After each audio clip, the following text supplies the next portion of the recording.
Hello guys, welcome to my YouTube channel. आज हम आपको बताएंगे कि भगवान कृष्ण ने द्रौपदी के सामने करवा चौथ व्रत का वर्णन क्यों किया था तथा इसके पीछे का कारण क्या है।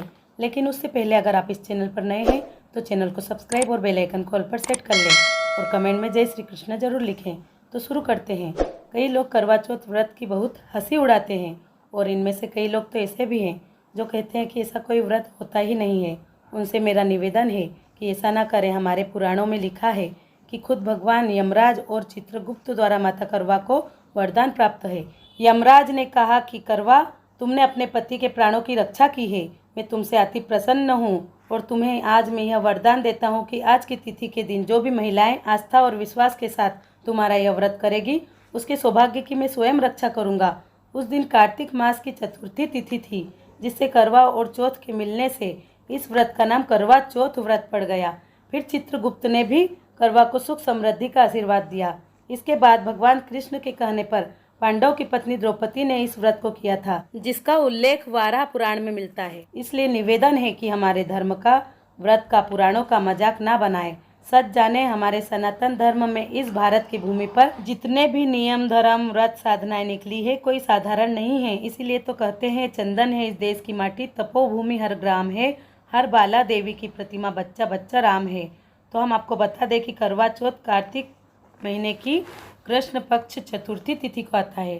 दोस्तों, यह व्रत बहुत ही कठिन होता है, लेकिन जो महिलाएं भी इस व्रत को पूरी श्रद्धा निष्ठा से कर लेती हैं उन्हें इस व्रत का अचूक फल प्राप्त होता है।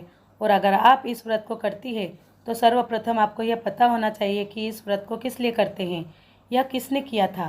पहले तो इस व्रत की शुरुआत देवी करवा से हुई थी। फिर सर्वप्रथम यह व्रत माता द्रौपदी ने रखा था। मैं आपको यह कथा बहुत कम शब्दों में सुना देती हूँ। अब हम आपको बताएंगे कि इस करवा चौथ व्रत को रखने का सुझाव द्रौपदी को भगवान कृष्ण ने दिया था। और भगवान कृष्ण ने ऐसा इसलिए किया था क्योंकि अर्जुन अपनी पत्नी द्रौपदी को छोड़कर नीलगिरी पर्वत पर कठिन तप करने के लिए चले गए थे। जब भगवान कृष्ण ने देखा कि अर्जुन नीलगिरी पर्वत पर तप करने के लिए चले गए, तब दुर्योधन ने अर्जुन को मारने के लिए बहुत असीम सेना भेजी ताकि वो सेना अर्जुन को मार सके।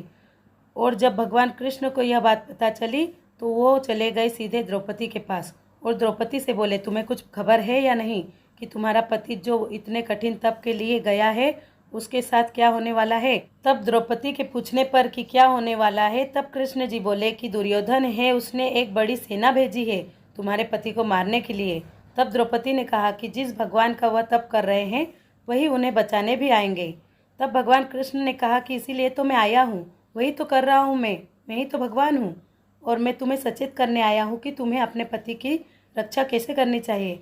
उस समय भगवान कृष्ण ने द्रौपदी को प्रेरणा दी थी कि तुम निर्जला व्रत करो, जो कि करवा चौथ व्रत है। भगवान कृष्ण ने माता द्रौपदी के सामने इस करवा चौथ व्रत का विस्तार से वर्णन किया और कहा कि तुम सुबह सूर्य न निकले उसके पहले से इस व्रत की शुरुआत कर दो और जब तक रात का चांद न निकल आए यह व्रत करती रहो। द्रौपदी ने भगवान कृष्ण के बताए अनुसार यह करवा चौथ व्रत सच्ची श्रद्धा, विश्वास और निष्ठा के साथ किया और जैसे ही यह व्रत पूरा हुआ, जो दुर्योधन ने अपनी सेना भेजी थी वहाँ पर क्या हुआ, जहाँ अर्जुन तप कर रहे थे वहाँ पर इतना प्रकाश आ रहा था कि वहाँ पर किसी का भी जाना संभव नहीं था।